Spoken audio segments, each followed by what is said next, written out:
topics because she gets irritated. Whatever irritates Kym, I like to do. Funny mamas. So like I had your son. Two funny mamas. What's with the grin? Hello, everybody. Welcome to Two Funny Mamas, sans One Funny Mama. I am Sherri Shepherd, and my cohort in crime, Kym Whitley. She is in Belize. Is my thing? Why is my thing? Hold on one second. I feel like I gotta. I think we should give her room number out. In Belize. Wow, so we get. Oh, I made it worse. Give the room number. You got a light. I'm just thinking now. There's going to be somebody in Belize just like looking frantically for Kym Whitley. I don't think she'd be hard to find. No, yeah, you just follow the noise. Follow the trail of sad men that she leaves everywhere she goes. She leaves behind, curled in a fetal position. Okay, exactly. I tried to clean my lens, and it's got these little things going through it. Yeah, What's some that? kind of. You have an overhead light on? No, that wasn't there before I tried to clean the. Yes, that. It's those lights. It's just catching it weird. I know, but I think it's because that wasn't there when I cleaned my lens. I feel like. Well, get out of the light. Get out of the light, my child. No. Walk away from the light. When you get out of the light, that's when they find baby oil. I'm staying in the light. I'm not getting out of light. Don't tell me to get out of light. Get behind me. Get behind me. Wait. I thought, okay. So Sherri, you've had a crazy day. I did. Just tell me, am I supposed to put alcohol on this little thing on my computer, the little camera, to clean it? I think that's what it is. I would just use a towel, a dry towel of some sort. I did. I used this. I'm telling you. Welcome to the show. I think it has something to do with those lights behind it. See, look, it disappeared. It disappeared. I think it's what I'm using. See? If you have tips for Sherri, let us know in the live chat. We do have some questions from Instagram. We're going to do an AMA today. Ask Sherri anything. Ask me anything. Hey, I thought that was good. Deja, can you weigh in on this? Deja's in St. Louis. I'm in Los Angeles or California at my brother's right now. Look at that. Shout out to Deja in St. Louis. Look at you. Hi. You should join the lighting union. It's gone. Forefinger and spit. Never hurt nobody. And I know you was going to say something, and you should keep it in your inside voice. That's what we're doing. Pack 93 is asking if you were using a pillowcase. No, some cheap something I got. You know, when you order something on social media and they send it in a plastic bag and a cheap cotton something. That's what this is for. And I used it and it was bad. And I'm going to put on my glasses because I can't see anything. So, oh gosh. Okay, now I got something on the glasses. But other than that, yeah, it was just something cheap. And but my lens is clean. It's amazing what a spit thing will do. Oh my gosh. Yeah, I'm so glad that I could talk today, even though Kym is gone. I gotta leave in the morning and go to Atlanta on the first plane out. So I'm after I get done, I have to pack. What's in Atlanta? I'm surprising someone, and I don't know if she watches my podcast, so I can't say. But I'm gonna surprise a fan and stop by their house. Some lucky Just fan. doing house calls now? Yeah. You did you hear people leaving talk shows and getting let go? I done already been let go from one, The View. I'm not gonna be let go from Sherri. Somebody else sitting in my seat. In the show's called what other Sherri. famous Sherris could they repeat if they're trying to save on budget? Are there any other Sherris they could replace you with? Yeah, they could. Their name don't even have to be Sherri. It could be Yamanika on the Sherri It's Show. Kym Whitley, host of the Sherri Show. Oh yeah, you know. Yeah. So yes, Even Tom. I am. Uh, Yes, I'm flying to Atlanta tomorrow, and I got some work to do out there, and then I'm gonna come back home. So I just have to pack like a light duffel bag, and yeah, a and that's light it. duffel, but I don't really question too much of what you say, but I don't believe that for a second. You know, the only reason why you can believe me this time, normally a light duffel bag means 3 suitcases with a lot of shoes and a lot of clothes, bling and non-bling.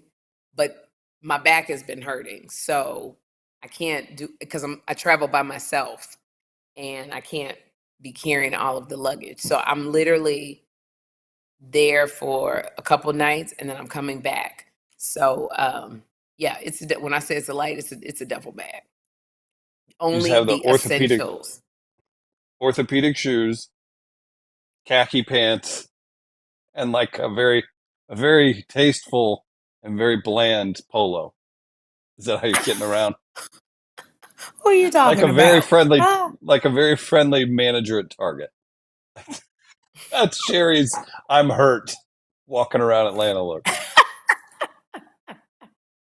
Well, Uh, it'll be something plain. That's it. And yeah. And so before I left, I wanted to hop on the podcast because Kym is gone. She's gone to Belize for some self care. Her friend Amy, who has gotten on the podcast before, Amy, it's her birthday. And so Amy wanted all of her girlfriends to go to Belize. Yes, Belize. And so Kym is going. Now, when she said, I'm going to Belize, I was like, I'm so happy for you because you need to go and you need to take a break and do self care. I'm happy for you. Go and have a good time. Now, switch that around when I tell Kym, Kym, I'm going to the Bahamas. Oh, so you're not going to ask me. So you going to go all the way to Bahamas. You're not going to ask me. Well, no, because no, I'm not going to ask you. right. And then she got mad. That I just want to. yeah.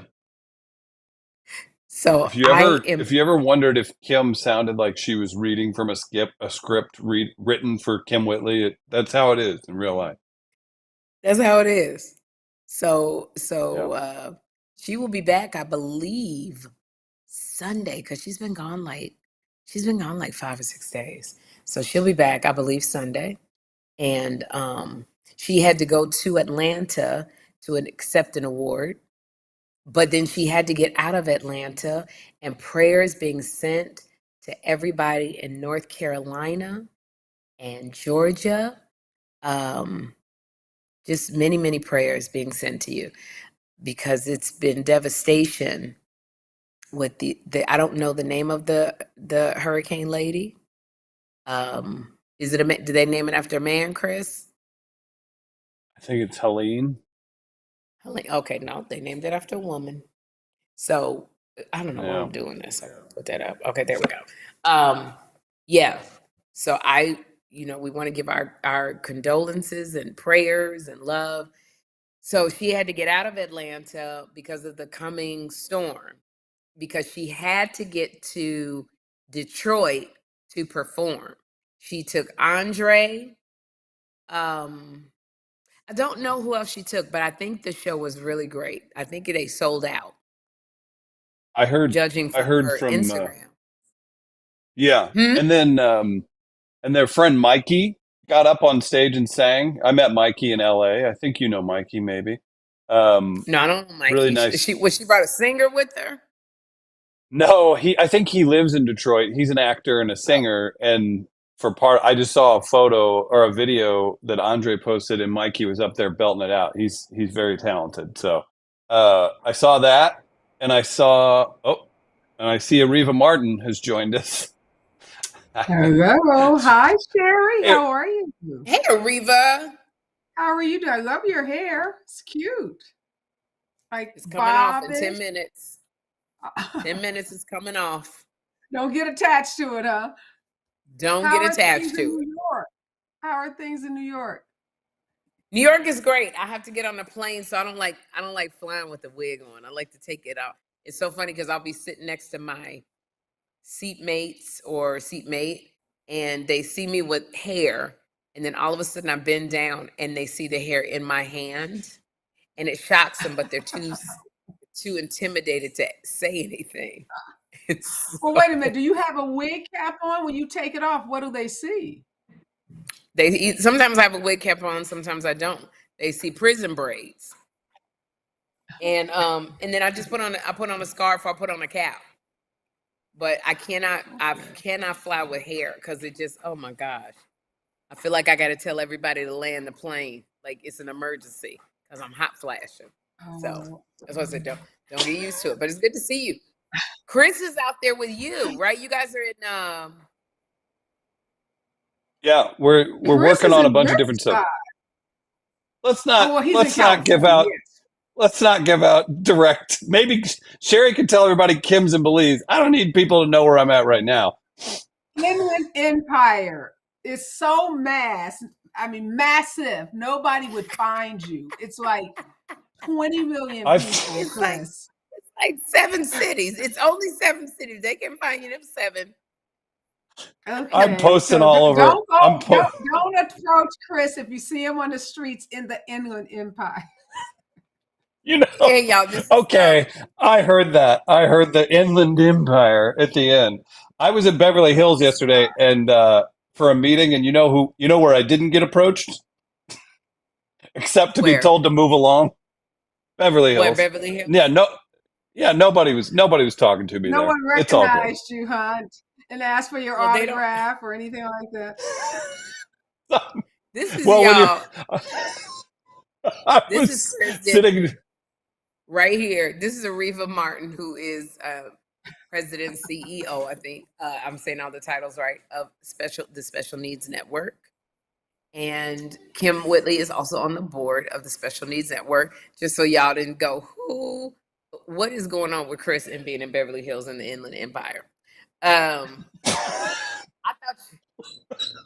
thought you guys were in the same city. We have been. State. Okay. California, 44 million people.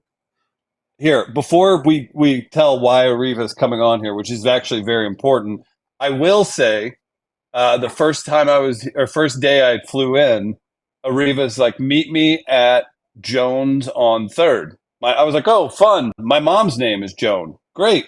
Okay. Off I head. I see this. And I sit down at Jones on 3rd Street. And she's like, where are you? And I'm like, at Jones on 3rd Street. I'm looking at 3rd Street. I'm sitting right by it. I look around. Like, Areva's. Jones on 3rd, and I don't see you. Yeah. Studio City. I went to LA, like proper, like close to downtown on 3rd Street. And she was in Studio City. I can't read. Close to Beverly Hills. He was at Jones on 3rd near the Beverly Center. 3rd in La Cienega. I was at Jones on 3rd in Studio City. About an hour away from each other. Yeah, that happens a lot, even in New York, because you got to be so specific about where you are. Yes, I know. Well, I felt like a hillbilly. I'm sorry. And with traffic, I put it in the chat, and you just didn't read. You looked at it. You Googled it. And the 3rd Street location where you were is the flagship. So it comes up first. That's what happened. Oh. Well, I got my mom a mug. Yeah. We're about to be together a lot, Sherri. We're about to be together a lot. Areva's a very very outspoken and respected voice for a lot of things, but Areva, where are we heading? We're doing 7 cities. Wait till you hear about this. What are you doing? Well, first I want to just acknowledge that Special Needs Network is super, super, super excited because we're going to be honoring Miss Sherri Shepherd at our gala that's coming up on Saturday, October 19th. I hope you're in town, Chris. So you can be there and join us for the festivities and the celebration. We're going to have this amazing Western themed dance party where we get to highlight Sherri and the work that she's done. She was a phenomenal mom this summer. She brought her son to our summer camp, and he worked as a camp counselor. And she was so inspired. She donated food for all the camp counselors, and she was just like that perfect camp participant. And our families were super happy to see her for camp opening day and to see her bring her son Jeffrey to the camp. So we're really excited. Sherri will be in Los Angeles, not the Inland Empire, but in Los Angeles County on October 19th. And we'll be celebrating her. So, Chris, maybe you can come out of the Inland Empire and join us if you're still in Los Angeles at that time. I will literally be in Santa Monica and Sunset Boulevard. I'll be off on Sunset most of the night tonight. So there you go. There you go. Great. All right. So you join us on Saturday, October 19th. Anybody wants to join us and come out and help celebrate Sherri, go to Special Needs Network's website and learn more about this amazing gala that we're hosting and the work we've been doing for children with special needs and their families, and just lifting up our community. So many folks, are complaining about how horrible the U.S. is. And you know what? If you're not part of the solution, you're probably a part of the problem. So we just love when we get to highlight folks like Sherri who are a part of the solution. So again, Saturday, October 19th, right here in Los Angeles County, California. Well, let me say this, Areva. Gosh, I can't say enough really amazing things about Areva, but Areva really, there's a state-of-the-art center for children, teenagers that have autism. And it is in the city of Los Angeles. And the state-of-the-art center is it's comparable to if you go to a Santa Monica or a Beverly Hills, but so frequently, parents are not able to get the kids all the way over there. And Areva, through hard work and grit and not giving up, has made connections and really poured out her heart and had people donate, and she's had fundraisers. And fast forward, she kept her vision, and this state-of-the-art center has been built, and it is absolutely amazingly lovely and has a network of doctors and therapists and just things to help your child if you're in LA. And I know that probably some of your dream bigger is to even have more of these state-of-the-art centers. I'm not trying to speak for you, but I just love you so much and what you're doing at this camp that Areva runs for children. Am I right? Am I saying it right? Is it free of charge?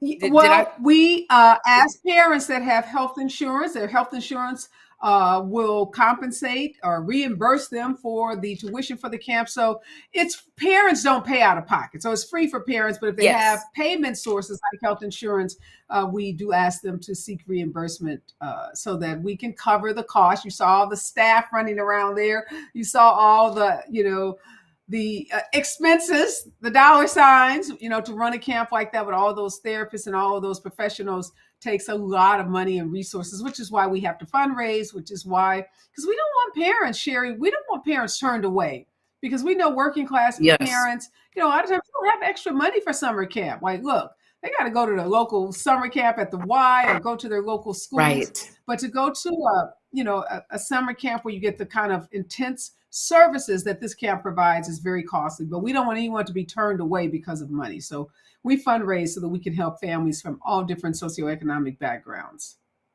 And that's what I love so much, because thank you, because Jeffrey got to be a camp counselor for the month that he was there.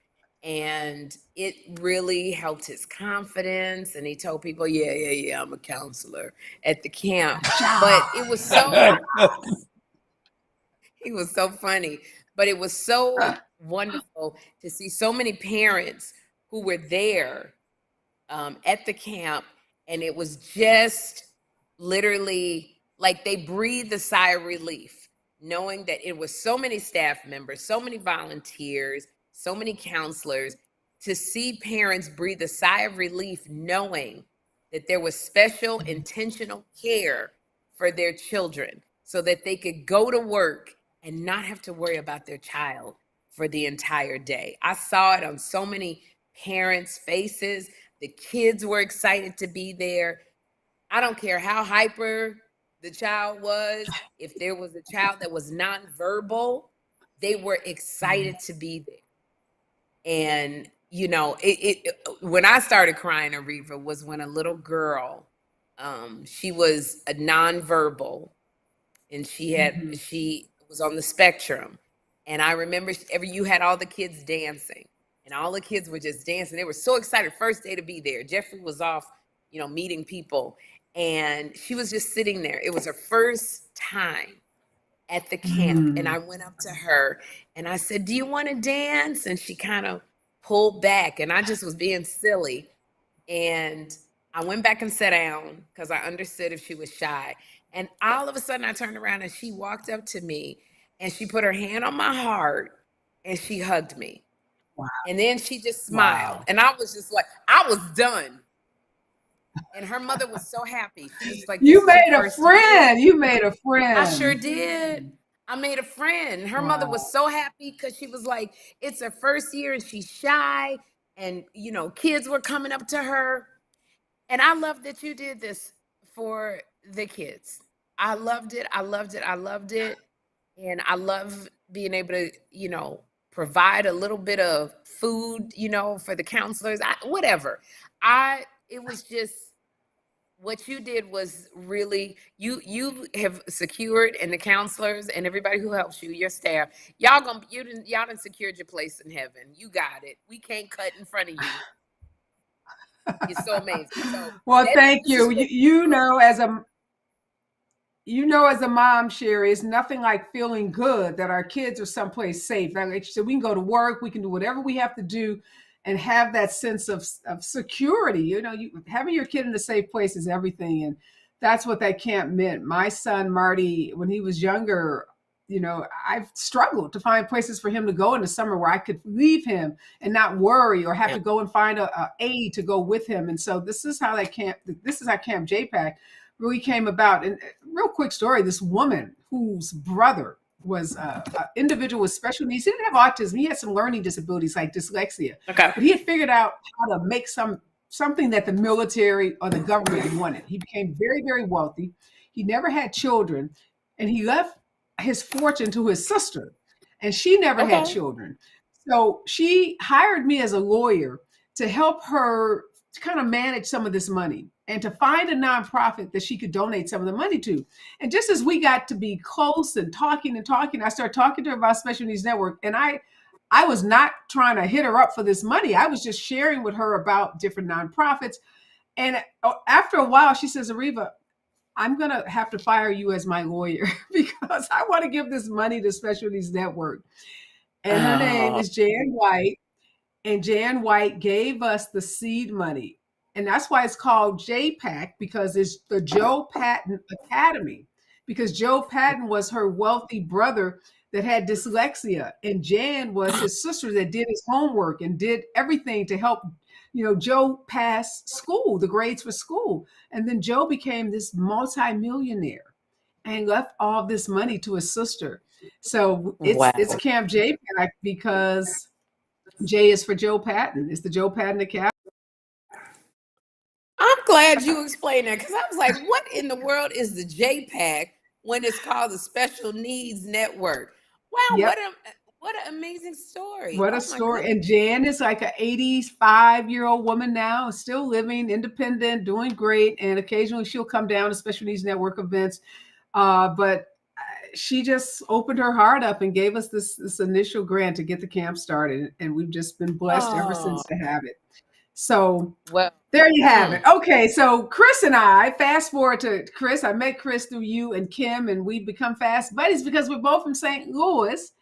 And I was at an event in St. Louis where Kym was getting an award with the Urban League, and Chris was there supporting her, and we had a chance to talk, and we just became buddies. And I love the work that he does with you guys. So in addition to my nonprofit hat and my work I do around autism, I'm also I am a huge political junkie, and I'm a political and legal analyst on TV. And so I wanted to do something about this year's presidential election because there's so much happening and so many people were confused about a lot of information that they've seen online. And you probably, Sherri, saw Janet Jackson's interview when she said she thought Kamala Harris's father was white. That's something that Donald Trump has said. It's erroneous. Kamala Harris's father is a Jamaican man, black as black can be. We've seen him, we know him. But there's a lot of misinformation out there like that. So I had the idea of going to all the battleground states, engaging with voters, and trying to combat some of that misinformation that people are being told, because I am close to politics, close to a lot of elected officials, read 20 newspapers a day. So I said, if I could do my part just to get people to feel encouraged and inspired to use their voices and to exercise their vote, then I will feel like I've earned some of my place on this earth. So starting next week, I'm going to be in Arizona. I'm going to be in Philadelphia, Milwaukee, Atlanta, Charlotte, Detroit, Michigan, Phoenix, Arizona, Las Vegas, and just engaging with voters and helping folks get answers to questions they have about things they may have seen on the internet, ads they may have seen. And I'm super excited. Chris is going to be with me in these 7 cities in this Battleground whirlwind tour. We got to hit 7 cities in about 20 days. And then we're going to, upload these live events so that we can reach millions of people who, again, may have questions and issues about why vote. Because you still hear a lot of people saying, I'm not going to vote. Like, it's not important. It doesn't matter. And I want to help folks understand why their vote is so, so critically important, and how they use their voices and how they can make a change in their own communities, and obviously across this country. So super excited, starting the live election 2024 Battleground State Tour, kicking off in Phoenix, Arizona next week. So if you are fans of Kym and Sherri and you're watching the show and you're in any of the Battleground states, we'd love to have you join us for this live taping. We're going to have some Eventbrite links where you can RSVP. It's going to be these fun voter engagement events, high energy, music, free food, free drinks, and a lot of conversations about local issues in local communities. So where do they go? I just saw Chris put the flyer up, but I didn't see a website or anything. Yeah, if they go right now to Areva, arevamartin.com, which is my website, they will find the schedule of events, and then they'll find links to how they can RSVP for events happening in their respective cities. So the Areva is AREV, like Victor, Martin. MARTIN. Yep. There we go. ArevaMartin.com. We'll have the whole tour schedule up, and I'll be posting a lot about it on my social pages, on Instagram, on Facebook, on X. So follow me, get the latest about this tour. We got a lot of special guests that are going to show up. We're going to have a lot of fun, but we're going to educate people, really help folks understand the urgency and the importance of their vote. I love talking politics, and there's so many things I want to say, but Areva, can you tell people, because you got so many people who say, and I understand if you go, I'm not really for this side, and I'm not really for that side, and I want to maybe vote independent, which is your right to do that. But why am I feel like if I'm talking to Areva and it's a white man on the other side of the screen? Don't throwing me. You're throwing me. I'm literally thought I was talking to a black woman and a white man just appeared. That's that kind of Inland Empire, Sherri. That's okay. Empire. Yeah. See, that's why Phoenix. Yeah, on the 10th. Who say they want to vote, but they want to vote independent. Yeah, and maybe you can explain why at this time voting independent is not going to help right now. Yeah. It's really Democrat and Republican. It's so close. Yeah. And that's one of the things that I've never really been able to explain to people when they go, no, I'm just going to vote independent because I don't agree with either side of the Democrats or the Republican. Yeah, unfortunately, love it or hate it, we are a two-party system in the United States, and Democrats and Republicans. And an independent candidate just doesn't have a shot of winning because most of the independent candidates, the several that are on some ballots, none of the independent candidates are on all of the 50 state ballots to begin with, and they're not going to get enough votes. Remember, we vote not by popular vote, so it's not how many votes you get Right. independently. It's our electoral college system that picks our president, which is why I'm doing this Battleground state tour, because it's the votes coming out of those battleground states, the electoral college, that is going to determine the president of the United States. And what I tell Sherri, when people tell me I don't really agree with what the Democrats say or what the Republicans say, I ask people to look at the issues, right? So what are the issues that motivate you? Is it student loan debt relief? Are you a college student and you're concerned about your high student loan debt?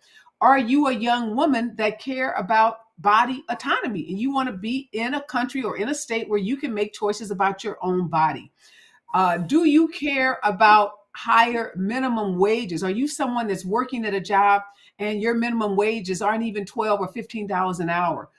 Do you care about small businesses? Are you a small business owner and you want to get some break for capital or investments in your small business? So look at the candidate that is aligned with you on issues. Look, this ain't a marriage. You ain't got to fall in love. You're not about to be in conversation or hanging out at the person's house, whether it's the Democrat or the Republican, but you want to align with the values and the policies that that candidate, represents. So automatically, if you are a young person and you care about student loan debt, it's the Democrats that have been trying to get student loan debt relief. If you care about abortion rights and you are pro-choice, it's the Democrats who are committed to pro-choice legislation. So if you're an immigrant and you care about immigration because you want to see people who are legally in this country stay in this country and have access to the same rights and privileges that we have, again, it's the Democrats that are talking about making pathways for citizenship and for, enriching the lives of those who are in this country legally. So, it's not as difficult of a choice, I think, when you think about it from an issue standpoint, kind of separate the people and think about those issues that you care about the most. Well, thank you. We have to have you on because I know that you have other things you have to attend to, and you wanted to talk about being. I'd love to come back whenever you want to have this conversation about politics, about issues. Let's do it.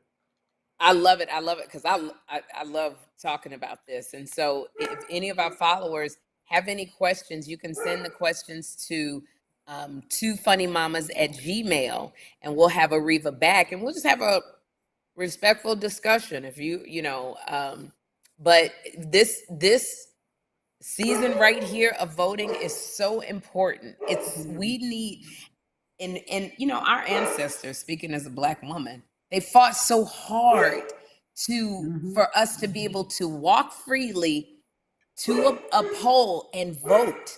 There were people who were beaten within an inch of their life because they wanted to vote. And so what their dream was, a bigger dream, was that their descendants would not have the problems and that they had, and even to honor them in that way, to go and exercise our right to vote. Because what we're looking at, and I could, y'all can tell from the way Areva and I and Chris are talking, we are for Vice President Kamala Harris and for President, and Tim Walz as Vice President.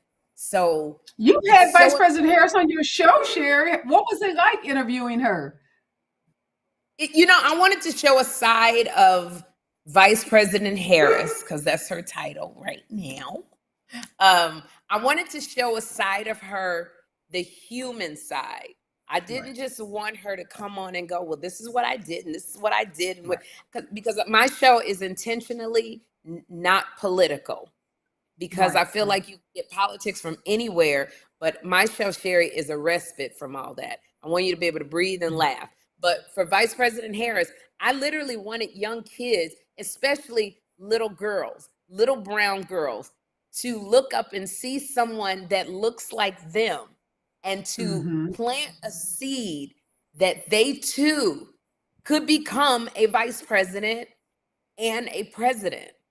And I wanted to show the human side, and there's a fun side to Vice President Kamala Harris. And I wanted to bring that out, and I think that I did. And then I wanted her to give a chance to talk about what she's done. Because I just got tired of people saying she hasn't done anything. She's really fought for some legislation. But there's only so much a vice president can do. And that's why we really have to vote in the primaries, and we got to vote the judges in, and we got to vote law enforcement in, and because if we don't control both the House, what's the other one? The House and the House and the Senate. The House and the Senate. The president doesn't have a lot of hood to get stuff moved through. So anyway, this is all politics, which I love talking about. And if you guys have, I was just glad to see her on your show, and I love it when she does those kind of human interest interviews, like you said, where people get to see how much fun she is. She loves to dance, she loves music, she loves to cook. I mean, she has this spirit about her that she's had since college. And when you're in a buttoned-up job like vice president, you have to be serious so much. But it's great that she can go on shows like yours and really just let her hair down a little and show that relatable side that makes those college students stand in line for hours to get to see her and make people, 20,000 people show up at rallies. So she has a absolutely personality that definitely was shining through on your show. So super happy to see her do that, and super happy to see you do that. So yes, we'll come back. We'll talk politics. Yes. You know what? And I love Sherri just letting people know you don't have to agree. We don't all have to agree, but we can all have a civil conversation without calling names and, playing the dozens and, getting in the dirt with it. We don't all have to agree on everything, but there's still room for civil discourse. Civil discourse. And I think for me, we've had so many men, nothing against you, Chris. We've had so many men try to run the country and lead this free world and this country, America. Since our inception, we've never had a woman. We've never had a woman. And I literally, I'm ready for a woman because, people give us a lot of credit for women run the world, and there's a way that women are that I think that this world needs right now. I think a woman needs to go and be talking to these world leaders. And there's something about a woman that goes, wait a minute, hold on. We ain't got everybody want to go to war. Calm down. Like, we don't have to do all of that. Let's talk. And because that's what mothers do. That's what women do. We all of that fighting. Hold on. And I'm ready for that. And Mexico has a female president, and so many other countries. So we know women can lead. U.S., we got to catch up. We got work to do. We got an opportunity now to show the world we are really world leaders. We're world leaders. Can't be a world leader and still don't have a woman that's been a president. When places like Mexico, we call some of these places third world countries, have female leaders. So come on, America, it's time. It's time. Areva, I got to let you go because we will be here all day. All right, politics. Bye, Sherri. Bye, Chris. I'll see you in LA, Sherri, in 2 weeks. Chris, see you in the Inland Empire. It's called the IE, Chris, too, so you can be hip when you tell people where you are. Say I'm in the IE. Yeah, I won't. Okay. Yeah, I won't. I'll be in LA proper tonight, all night, as I have been much of the trip. Hey, if anybody's in Phoenix on the 10th, DM me or let me know, or just let me know if you want to come out and hang out. I'll be there. It's going to be a really good time. I'll be honest, Phoenix has a lot of really interesting people. Not great at getting back to people. I don't know if they think it's serious or not. If you know people that want to come to this, I know it's a little slower in Phoenix and it's very hot, so I respect that. But if you know, Areva's a big deal. She's very sharp with her tongue towards me. But she's very talented, and she's putting on a lot of work to do this. So if you know people, we are, and we're gonna come on every city, all the cities. It'll be great. So Areva, it was awesome having you. All right, bye guys. Thanks, Areva. Love you, girl. Appreciate. See you soon. Love you too, sweetie. Bye. Bye-bye. When I tell Areva you, Martin. so I am gonna you put the flyer up. If you are in LA on the 19th of October, Areva Martin's organization, the Asia, if Special you Needs have that, Network. It's if you have the Special Needs Denim and Network. Diamonds flyer. And it's denim and diamonds. That's the thing, which means I got to go get something denim. No, I'm wearing a ball gown. But they're honoring me. You can bring Denman in diamonds. Instead of Denman, absolutely. You are coming, That's Chris. right. You Be an can stay at accessory. Kim's house. Lord knows you can stay there with the other 72 people she got living at her house. I'll share a couch with someone else. She don't like you because you can come and you gonna leave. Or you can stay with Andre, because Andre, his roommates. Andre will cook for you and make you edit all his videos. So you got your two choices. Why? Everybody's taking strays today. I gotta meet up with Andre this weekend. You what? Oh, I was just saying I need to. I'll let you. I'm going to meet up with Andre this weekend. Yeah, and Andre is a good person too, but you ain't gonna be able to stay at his house without editing a movie. I'm gonna tell you that, right? I'm burning up in my house. Hold on, I gotta. Woo! When I tell you, I got to turn on the air conditioner. I'm not going anywhere. I just got to turn on the air conditioner. Hold on one second. Well, while Sherri. Yeah, wait. Okay, it's on. Okay, here we go. Dun, dun, dun, dun, dun, dun. Let me put. Any questions from our lovely audience? We had to Areva, because she's doing this, and we wanted to give her some time, and because Kym and I both are so passionate about the political climate right now, so we wanted to give her time to speak. Because I know that I said I was going to answer questions, but we just love Areva so much. And when I tell you her special needs, the camp JPack, if you are anywhere in the LA area and you want to know more about it, go to arevamartin.com, because it's an exceptional camp. I cried. I cried. Oh my gosh. Yeah. They were so welcoming. And when I tell you Jeffrey's confidence, he didn't know anybody. And people were just like introducing themselves. And he really found let me give you one story. He says, "Stop talking about me." But this was so funny. He was out there in LA, and I'm here in New York. So he was out there for a whole month with his dad. And he ordered like DoorDash to, for the lunch to come to him at the council, being a counselor. And I called him to make sure that the DoorDash came, and he answers the phone. And he's like, "Mom, I don't call you at your job when you're eating your lunch. Why are you calling me when I'm eating my lunch? Everything is fine. Stop calling me." And I said, "Well, my son just checked me, didn't he? I didn't call Jeffrey no more at lunchtime. No more." So, and then, so that's when I started. I started getting all of the counselors, because they had to bring their lunch. The kids who attend, they feed them. The counselors have to bring their lunch. So I said I would provide lunch on Fridays and water on Fridays. So they would have pizza and whatever was around. And then Jeffrey would go, "Yeah, everybody said, tell my mom thank you." That's so funny, because it's I believe it. It's accurate. He's sweet as can be, but he's also like, he's a teenager, So not impressed. Impressed. But anyway, that was Areva Martin. So any questions? Yeah. So we have quite a few, so we can bust through these, and I may briefly pop off of. You may see a black screen briefly, but Deja, you don't have to take me off the screen. I'm just going to grab a couple from Instagram as well. Oz Fly Girl wants to know about Don Lemon being on your show. Don Lemon is a good friend of mine, and I met him when I was co-hosting The View. And I wanted to show a side of Don Lemon. Okay, I don't know why I took these off, because I can't see. So I'm going to put them right back on. I wanted to show... You meant well. You meant well. It's amazing. I took these glasses off and couldn't see a damn thing. So I was like, let me put these suckers back on. I almost cursed. Don Lemon, what I wanted people to see was the side that you don't get to see often. I don't know if you've ever watched Don Lemon on CNN, Chris.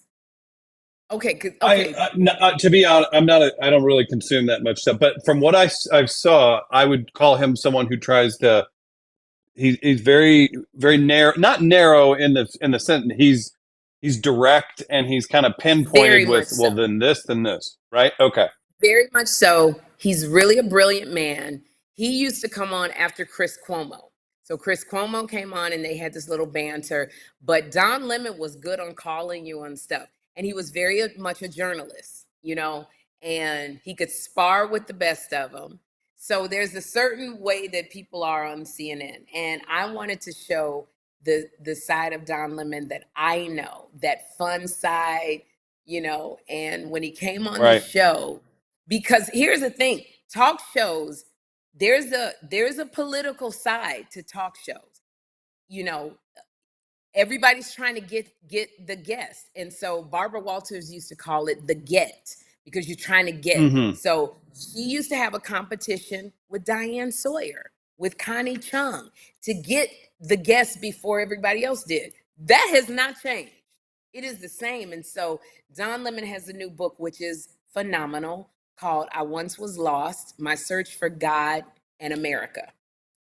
And everybody wanted him to come on their show. And I just was like, Don, I really want you to come on the show. I know you know everybody else, but please come on my show. It's going to be fun, and we'll talk about your book. So I wanted people to see that fun side of Don Lemon. He said yes, and he came. We did a TikTok, which everybody loves. And Don is just fun. Whenever I go to Joy's house, Don lives near Joy Behar. I call him up. We hang out. And him and his husband, Tim, are so great.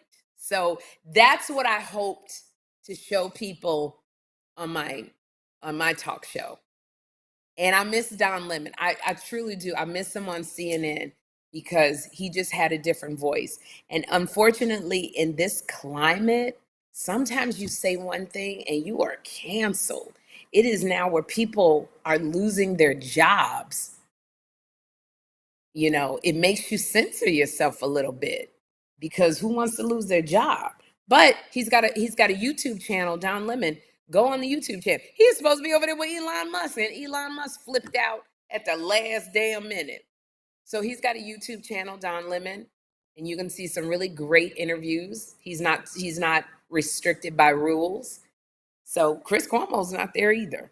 So I don't watch CNN as much because I just miss Don. So I hope I answered your question about Don Lemon, who I just love. It's good.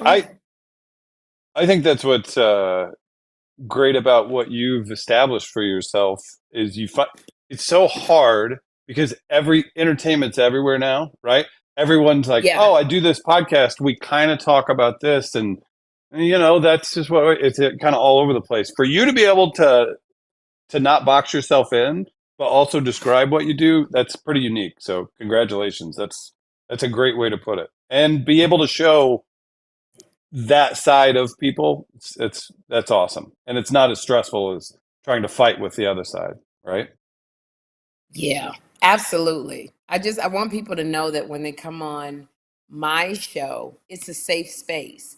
There are other talk show hosts who will, you know, ask you questions that make you uncomfortable, ask you stuff that you don't want to talk about, and that's what they do.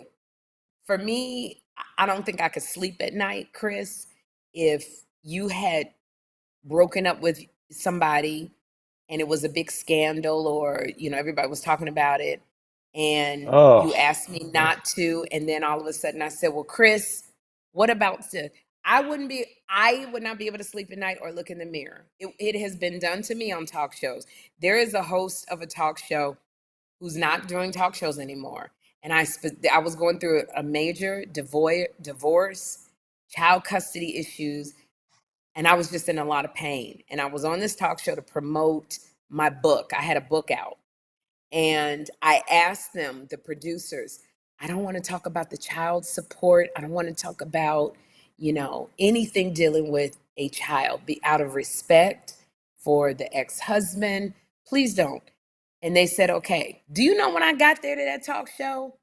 And it still bothers me and hurts me because I consider this talk show host not only a colleague, but a friend. I got there, Chris, and the producers, what they do is they come in and they brief you on the questions that they're going to ask. We had a pre-interview. I gave them funny stories about my book, about diabetes, what I have been through, yeah. And they come in, we go over the questions, then they throw this one in there about, what I'm going through with the divorce. And I go, wait a minute, hold on. We're not supposed to talk about that. And the lady was like, well, he wants to, and he feels like it's gonna inspire the audience. And I go, inspire him for what? This is a side of Sherri you don't get to see much. Inspire him for what? And she was like, well, it's just our audience really, they want to know. And I was like, no, I don't want to talk about that. And I told you before I came, I didn't want to talk about it. And this was a season, this talk show host had another season, and they were trying to get a little bit more edgy, a little bit more, would they hit those buttons to get more ratings? Because those they get ratings. And I started crying, like completely like off the chain. All you heard was me like crying, going, on the show? No, it wasn't on. It was behind. It was in my dressing room. And because I was like, you told me you would not ask this. And now I can't trust you. And if I go out there and I like literally was crying. And I remember, I don't know who was on the show. It was another guest. They came in because they were a fan of mine and they wanted to meet me. And I remember they looked like, oh my gosh, like what's going on? And they backed out of the room and I just was sobbing. My publicist was not there. I don't know why. I don't remember what happened. But then another producer came in and said, the talk show host is not going to ask you. They're not going to ask you about it, so don't worry. Because I said, I'm not doing it. I'm leaving. And they said, don't worry. They are not going to ask you. So I go out there. They say my name. The audience is like, yay. I'll come out there, great mood, because I already know how I got to be when I'm on a talk show. Yeah, joy, of course. Laughter. Chris, do you know I sat in that chair? The talk show host asked about my book, blah, blah, blah. Then that daggone talk show host grabs my hand. And I was sitting there like, what the fudge is this? What's going on? Grabs my hand and says something like, I know this is difficult to talk about. And I'm sitting there and I got a smile on my face because I'm not going to let the smile go. And in my head, I'm going, you fudging better not be this is difficult, but can you tell us about your child or something like that? Chris, when I tell you I was ready to flip over a table, but here's the thing why I say I want a woman to be president. There's another side in my brain besides the one that wanted to go, F you, I told you we weren't going to talk about this. Chris just left me. No, I told you I was sorry never about going that. to talk about this. That's okay. And I was going to like go off and stomp off the TV. But the other side of me said, calm down, Sherri, because that is what will be showing for the rest of your days of you acting like this, and you can't pull it back and you'll get ratings off that. So calm down. You are funny. You are smart. You can turn this around. So I did. I gave a very gracious answer and turned it to my book. Mm. When I got off that show, I was so angry that I sent the talk show host an email and I said, you promised that you would not ask. I respected you. I trusted you. My son looks up to you, because that particular talk show host was really great with Jeffrey. My son looked up to you. I will never forgive you for this. And the talk show host sent me back an email and was like, no, Sherri, I hate that you feel that way because I know our audience is going to be inspired by your story. And I was just like, whatever. So what they did, when you advertise for a talk show, you try and put headlines that are going to make people watch the show. Yep. The headline was for that talk show, exclusive. Sherri Shepherd talks about her divorce. Exclusive, which means Sherri's never talked about this before, so she's gonna talk about it on our show. It was a gasket that was blown. I've never talked to that talk show host ever again. So I say that to say, it has been done to me where people go, I'm going to get you with this question. And I never wanted to be like that. I never wanted to see a look in somebody's eyes, looking at me going, I trusted you. I never wanted to see an uncomfortable look in people's eyes. I've always wanted people to feel like we're going to have fun. This is my girlfriend. This is my auntie. This is my cousin. I know that when I come and sit on Sherri's couch, no matter what is going on out there, I'm going to have a good time with her. And I'm going to be able to let go. And if I want to talk about it, I can. And I always ask people, can I ask this? And this is the way I'm going to frame it. You don't want to talk about it? Okay. So as long as people on this earth who watch my talk show want grace and want joy and want kindness and all the other adjectives that I can give, niceness, compassion, then I'll be on the air. If all of a sudden the world says, you know what, we want anything opposite that, then my season is over. So right now it seems like people want kindness. Yeah, absolutely. As you're in season 3, which is wild to say, everybody's and that was an obviously exclusive. That was an exclusive. So now everybody's sitting there trying to figure out who is that talk show host? Going through YouTube, trying to find, well, when did Sherri write the book? What talk show? If you do your homework, you'll find out. And this was on a TV show? Yeah, it was a talk show. So I know people say it's stuff happening now. Oh, everything with Diddy and all kinds of stuff. And I'm sure if I talked about Diddy every day, my ratings would go up. But I think about the victims in this. I think about his children, especially the 2 younger ones. The 3, actually, the girls, Delilah. I think it's Delilah and Jesse. Is it Jesse James? And Chance and the little girl Love. You know, it's like you got this. They didn't ask These for this. kids, Yeah. they didn't ask for this. And I think about, you know, what comes to my mind is if something happened to me and people were making jokes about me, how would Jeffrey feel?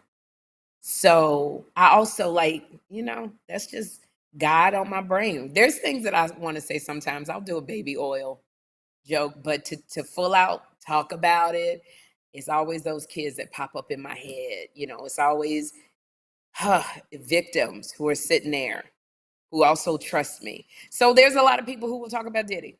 There's a lot of people who talk about Diddy, and you can go to YouTube and go to their shows. So for me, what I do is I bring in like a lawyer to really kind of break down the factual part. But, you know, and then with my friends, I talk about some stuff. And if you come to me, see me do stand up, I'll probably do some stuff on stage because that's where I really get out. All my stuff is on stage. So there we go. There it is. I think too it's important in that world, if you're not one of those shows, which clearly that person wasn't or whatever, I don't see how that ends up helping you, and you're doing better. So anybody saying let's go after this person, Sherri's doing the best thing she can. She's living well, right? Well, you know, I'll try. Yeah. Because at the end of the day, though, Chris, everything we all live karma. I'm a big believer in karma. Yeah. We all live karma. Now, the amount of karma that comes back is the amount of seeds that you done planted. Some people get little, right. You know, I always think even if I trip, you know why? It's because I friggin' threw that gum wrapper. Spit my gum on the ground and somebody stepped on the gum. Now I got gum on their shoe. Now I done tripped. It's like that kind of karma. And I will say this. I don't know who I was talking to yesterday. and I will say this about the Diddy situation. It's a lot of people that are quaking in their boots. It is right now. It's a lot of people quaking in their boots. You got all these lawsuits, tapes and cameras and Yeah. You know who not quaking in their boots? Sherri Shepherd, Chris Denman, Kym Whitley. We're not quaking in our boots. Well, let me take that back. Kym Whitley may be quaking in her boots. Well, now, yeah, she always is for some reason, but she said on here, I guess you were gone, I can't remember. She said on here that they used to make her leave. She said she was like, she would get mad because she would be like, why can't I stay or whatever? And they'd be like, Kym, let's get out of here. Because she said she went to a few of those parties. I told you. Kym went to, you know what a few of those parties means in Kym Whitley language? 7 parties Kym done went to. Don't start that. Parties. Kym was at 7 parties. Kym, you know why Kym is not quaking in her boots? Because she always quaking anyway. Kym's always doing this anyway. So Kym don't know she quaking in her boots, or is that just regular quaking? Kym's always doing this. So let me tell you about Kym Whitley. Here we go. Either Kym Whitley would be going to an after party because Kym is so fun and people love to be around Kym because Kym is the life of the party. So they want her there. Or Kym didn't go because people know Kym gonna fool around and get us all arrested because she can't. So either she did get let in the special door, or they barred that door and went to Kym. Oh my gosh. Yeah. Oh my gosh. I'm gonna say Sherri ain't that's quaking. your girl. That's my girl. And I remember Diddy had come on The View, and I asked him, I was new on The View, because I was very sheltered. I was so sheltered. And because I used to be a Jehovah's Witness, so I was very, very sheltered. I didn't go to parties. I didn't go to clubs. And Diddy came on, and I met him, and I said to him, Diddy, my son, he wasn't called Diddy then. He was called like Puff Daddy, I think. And I said, my son, like, he's 2 years old, and I put him in Sean John all the time because he had that line, and it was at Macy's. Yeah. And that's all Jeffrey wore. And so I thought because I said it, he was going to give me, a little pair of jeans for Jeffrey, a little T-shirt. I ain't get nothing. Because normally when you tell a designer, I love your clothes, I love your shoes, I love your jewelry, they'll go, oh, and they'll give you something for you to wear. Right. Because it's like a free advertisement. Because they got a ton of the clothes or jewelry, so it's not costing them anything. So I thought for sure he was going to give me something, one little outfit for Jeffrey. He didn't. And I said to him, I'll never forget it. I said, everybody goes to the white party.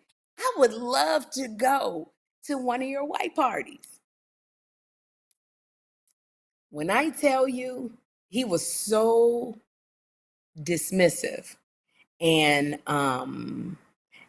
basically his answer and the way he looked at me was like, you will never be at one of my parties. And I walked away and I was like, well, that wasn't very nice. That's what I say when people are like, just me. That wasn't very nice. And I told Bill Getty, who is Barbara Walters' partner and co-creator of The View, I said, well, he wasn't very nice to me. And he never came back on during my time at The View. That's the thing I loved about The View. If you told them that somebody wasn't nice to you or somebody did something, they was like, well, X them. They'll never be back on. So I look back at it and I go, not that I would have been involved in anything, or maybe, I don't know. I just go, God, thank you for your protection.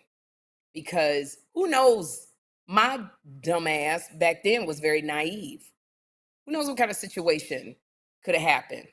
Things in your dreams, people waking up on a window ledge. I don't know what, allegedly, I'm saying allegedly. But when you look at stuff, you go, God, thank you for protecting me and closing a door that I should not have walked through. God shut that door down. Now, Kym Whitley, yeah, she might have gone through that door. Okay. Or they might have opened the door. Allegedly. We can't say nothing about Kym. I can't talk about Kym, but I know my friend. We're going to ask her. Matter of fact, I'm going to text her. I'm going to ask Kym right now. Kym. While you're doing that, shout out to everybody in the live chat. Thank you for tuning in. No, Happy Friday, everybody. Any questions? Yeah, lots of them. How about this? Here's a good one. I just What? missed it. Sorry. This is my All right. birthday I was going to, present from my son. well, it's very nice. How about this? From Trell, Chris and Sherri, what advice would you give a 27-year-old man and woman trying to figure out life and prepare for their 30s? To a man and a woman trying to figure out life to prepare for their 30s. 27. Mm-hmm. For me as a woman, Trell. It's Trell, right? I would say at 27. Trell. I would say at 27. Oh, what an age. Like, I feel like at 27, you still got a whole world that is opened up to you if you will just take advantage of it. For me, I would say take risks. You didn't mention if you had children. If you do have children, it's a wonderful thing. If you don't, boy, take a risk. Live. Like, go for it because you're 27. If you fall, you got time to recover. You got, like, here I am, 57. I can recover, but I got a shorter amount of time too. So it's just like investing in stocks. I'm not investing in stocks aggressively. I'm more conservative because if the stock market crashes, I don't have a lot of time to recoup what I've invested. So I'm very conservative now. 27, take risks.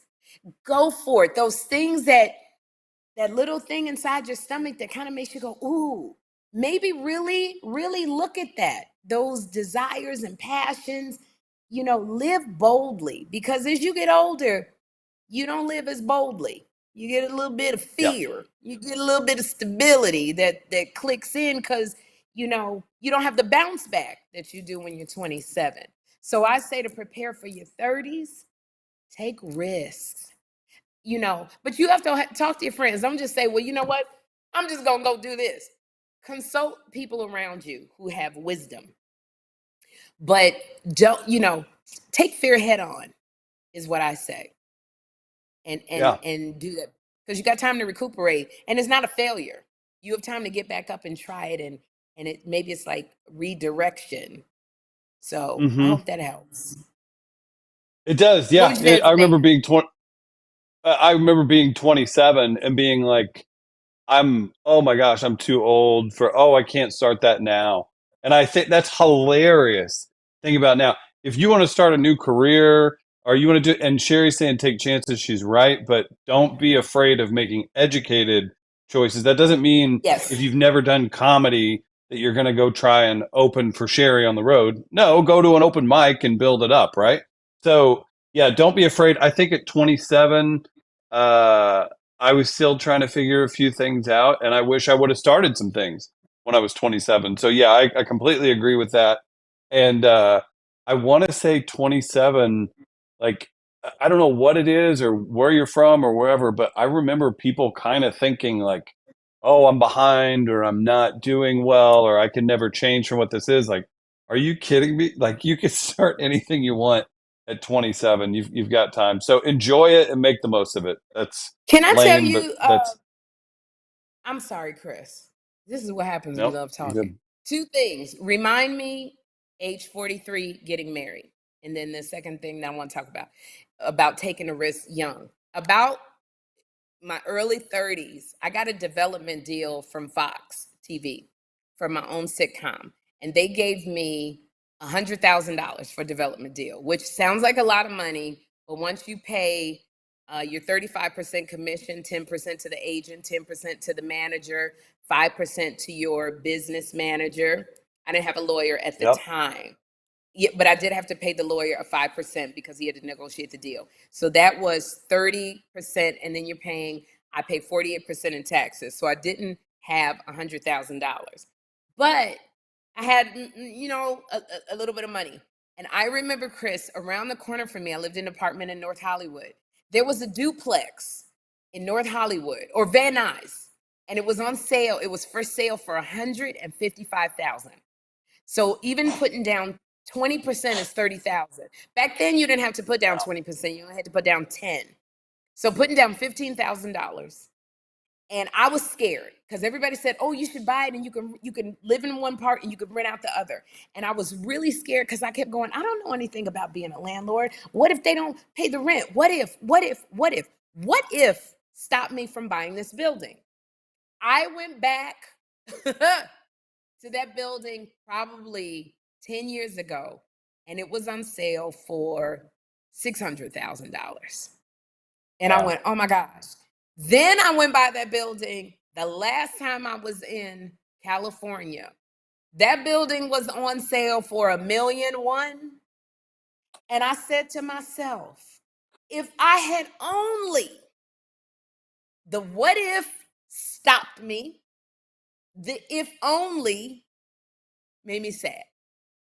And I just was like, wow, sometimes you don't know about anything, you learn. Yep. And maybe that would have been the impetus for me to have more property. And I let fear stop me. $155,000 building, now $1.1 million. Even if I held on to it and just, if I sold it. So that was one thing that stopped me being young, fear. The second thing is at 43 years old, I thought I was an old, what's the saying? An old maid. At 43 years old, sure. I was a co-host on The View, and I thought life was over as far as having a boyfriend. I was like, oh my God, I'm 43, I'm too old. No man's gonna want me. Oh my God. And I got into a relationship that I should not have gotten in because I was like, well, this is it. And right. You thought you were at the end of the line. Yeah. I thought I was at the end of the line at 43. And I ended up making a choice. I'm not blaming it on him. I made the choice and got into a really not good relationship. And when we got divorced, it was horribly public. It was just a mess. It cost me the amount of what that apartment building is selling for right now. It cost me so much money to go through the divorce. We went to Supreme Court. The loss of my reputation. It'd have been better if I'd have been a runaway bride, except Black women don't be doing that. And I felt bad because everybody had taken off work to come to the wedding. So I couldn't run. But it'd have been cheaper if I ran. So everybody took off work, so you went through with it. Yes, I went through. Really, because I was like, these people that took off work and flew all the way out here. And if I don't show up, can you, okay? This is why God protected me from going to one of them all white parties because, so now at my age now, I go, I cannot believe I said at 43, I thought my life was over. What the hell? Right. So right now, where I am at now, I'm all right with being by myself. I'm good. I'm okay with me. I love me. I do not think I'm at the end of the road. You only need one person. I ain't trying to impress 12 men. You just need one who believes in you, who adores you, whose eyes light up when you walk through the door. I am in no way feeling the way I did at 43. So it's just like, sometimes, I don't know, I think that example matched what I was trying to say to Drell, but I don't know how because it didn't left my mind. So I gave my 2 examples. What else is next? Take a risk. Let's take, yeah, definitely. I have I don't need to tell that story. I was like, what was your story? Maybe not at 27. I always laugh because just in life, men, if you go out at certain points, if you're hanging around and stuff, like there are physical altercations, even if you don't start stuff or whatever. That was like the last time I got in, and it had been a while, but when I was 27, I was visiting our college town with a girlfriend and got into a nasty fight in a street in front of about 100 people. You did, Chris? You got into a fight? Oh, what happened? I walked away, but it was like a group of guys. But I just think of that as 27, and I remember at the time being mortified that I allowed myself to get involved in that. I was like, I'm such a loser. I'm out here fighting and blah, blah, blah. It's so stupid. And I laugh about that now because I'm like, who gives a shit? Like, whatever. At the time, it seemed like I was like, I'm a loser. I'm never going to.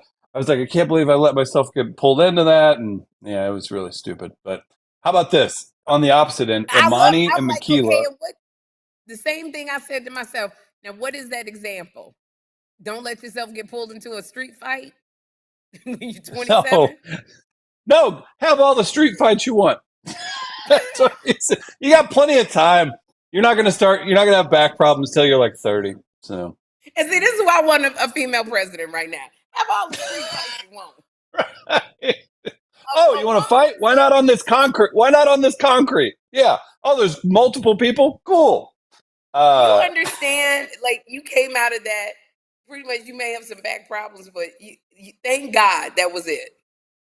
Oh, Chris, that's nothing, Sherri. If your mama, Joan, would have known that, she would have been like, so, oh my gosh. Did she know? Did you ever tell her that? It had been years, but like that Sherri, that was nothing. Like it used to be very regular. But so happy birthday to Imani and Makila, both getting ready to celebrate birthdays. That's important in the live chat. Imani So and thank you Makila, for happy birthday. 2 people, Imani and Makila. There it is. You didn't hear the and. You were talking. I said Imani and Makila, happy birthday. Gotcha. I was like, I'm not getting blamed for someone being mad about their birthday shout out. I know how that. I'm too into this now. How about this? A couple more, and then we'll get out of here. Sherri, it's like what, 6:30 there? Something like that. Yeah, 6:28. Gotcha. Mm-hmm. Everybody loves the stories that you're telling. Vanessa says 30s definitely get that career unlocked. Yeah, absolutely. And do something you love, because listen, we don't have much time. Find something you enjoy and that you can responsibly pay your bills, but you don't always have to. Absolutely. Mm-hmm. Yeah. You know what I was talking to somebody about, Chris? It's so funny because not dogging out young people, but social media has done a lot to skew our thinking. And it was so funny because somebody that I know is living with her mom because she wants to be an influencer and she's not making enough money to be an influencer. And what was suggested to her was, why don't you just, while you're doing this, just take this one job just to bring in some income? And she was like, I'm not doing that. And I said, a lot of young people want, when I came up, it was like, I took anything. I don't want to live with my parents. I want to live on my own. So I'm going to take this little job making keys that you unlock a door at Sears. I'm going to gift wrap. I just hustled. I did a lot of stuff that I knew I was going to be doing for the next 30 years. And a lot of young people today, they won't do that. And so there was a guy who came in and hung a chandelier in my house. He told me how much money he makes. And I said, you need to be telling these young people, like, this is a good field to get. It's a good trade. Like, you don't have to go to college and get a 4-year degree and be in debt for the rest of your life. This is a great trade. You're in the union.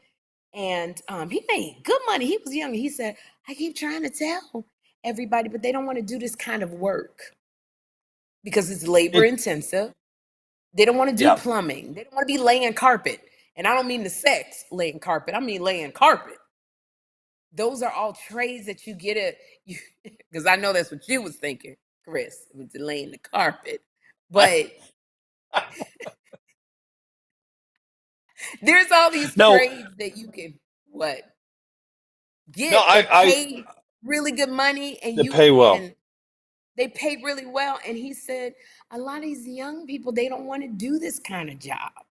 And I'm like, wow. Everybody want to be an influencer. Everybody want to do TikToks and get a Tesla. Everybody want to do, content. And I'm gonna take pictures and play pranks. And there's some really great jobs that pay great money. You can have your own apartment. a car, make some nice money. But the kids don't And then you want to can do take your that. chance as an influencer in your spare time because you're Your paying your spare bills, and then time. you can pick up a hobby, and then that can be your thing. I'll say this, and this is older, younger, whoever. Personally, I worked at a brewery for like 5 years, so I served and bartended and managed and all that stuff. Whenever I went off and kind of started like my first business, right? I had worked in like corporate sales, and I was like, I hate this. Even it was good, but I didn't want to do it for a long time. So I got a bunch of good experience or whatever. I thought it was below me. I didn't ever look down on me personally. I let my ego stop me from going and making the easiest money picking up bar gigs on the side at the time. Now, it is what it is, but I'm just telling you that don't ever, this is, oh my gosh, or if people can move in to a cheap place instead of the cool place, if you can get by Yeah. and you're safe, like don't kill your ego. Like, don't let that do that. And it doesn't mean don't treat yourself well. It doesn't mean don't strive for things. But I think about that. I remember somebody being like, "Hey, you want to make $500 this Friday night?" And I'm like, "Absolutely not. No, I don't think so." And I was like, I wasn't doing Yeah. anything anyway. Yeah. It's like literally, I think people they see where people are now. You own your own business, you produce podcasts, you produce big events all over, not just St. Louis, and you're very successful at it. You're very well connected. But there was a journey to get to this place. So when people go, I want to do what you do, Oh. or people see, hold on, let me tell my son, if you don't leave me alone for just like 5 minutes, just 5 minutes, just leave me alone. Jeffrey, We'll I'm wrap in almost done 5. with my podcast.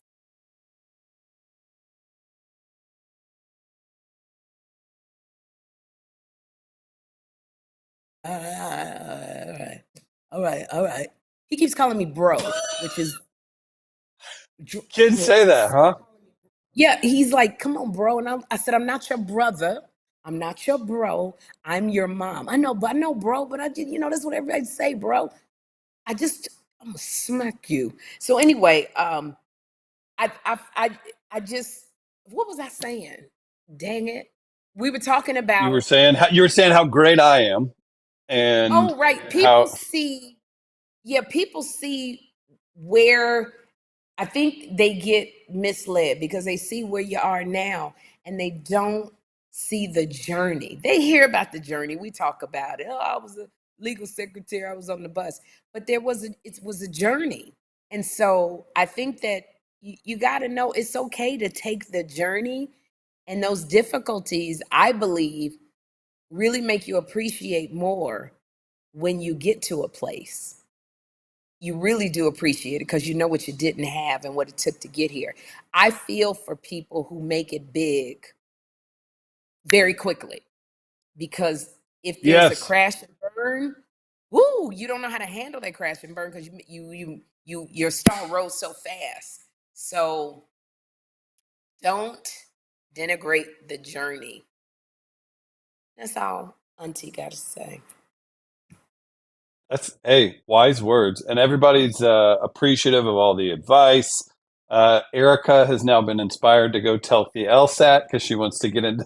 She said she wants to speak like Areva does, and I said, "Well, you better go to Harvard because that's what." Can I tell you a That's story about Areva? I'll tell yeah. the story, and I'm going to tell it when they honor me at.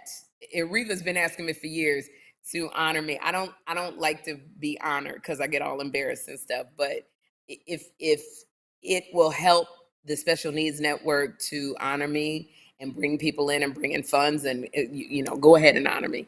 But Areva hired me when I was a struggling stand-up comic. I got booked to host her baby shower of her son, who's now in his 20s, I believe, like 24 or Mm-hmm. something. I got booked to host Areva Martin's baby shower. And she still is a lawyer, but she was like practicing law and she was pregnant. Now, I didn't know her as Areva. She hadn't built a state of the art center for autistic children and learning delayed children. And I just know that I went into this house full of these Black people who powerful. who are working. These college people with really good jobs. And when I tell What's you, that voice? these is the bourgeois of the bourgeois black people. I don't know why Should I'm I talking be like on here for that? but that's what I felt like. I felt like I was from a whole nother country. I walked in this house and I was like, okay, all right. And I went into the Yeah. kitchen and Areva was so sweet. She was pregnant. She even has a picture. She has a picture of me. I have to ask her to show it. She has a picture of me at the gig. It don't even look like me now. Because my heels was all worn down. This was an outfit I wear everywhere, on every stage. It was so like threadbare because I didn't have any money. And I proceeded to do comedy. They were all surrounding me in her very big living room. And I bombed so bad in front of Areva. And she keeps going, no, you didn't share. Yes, I did. Yes, I did. They were not laughing. And she gave me, the gig was supposed to be $100 or $200. And I felt so bad. I said, just give me half. I can't in all good. I need the 100 because I got to go back to my apartment and pay my rent. So I'm only behind $400 more, but I'm not going to take all your money. And the book, Michael Collier, I don't know if you've heard of Michael Collier, the I have comedian. his business card. I have his business card in my wallet. Michael Collier used to do comedy at the beach.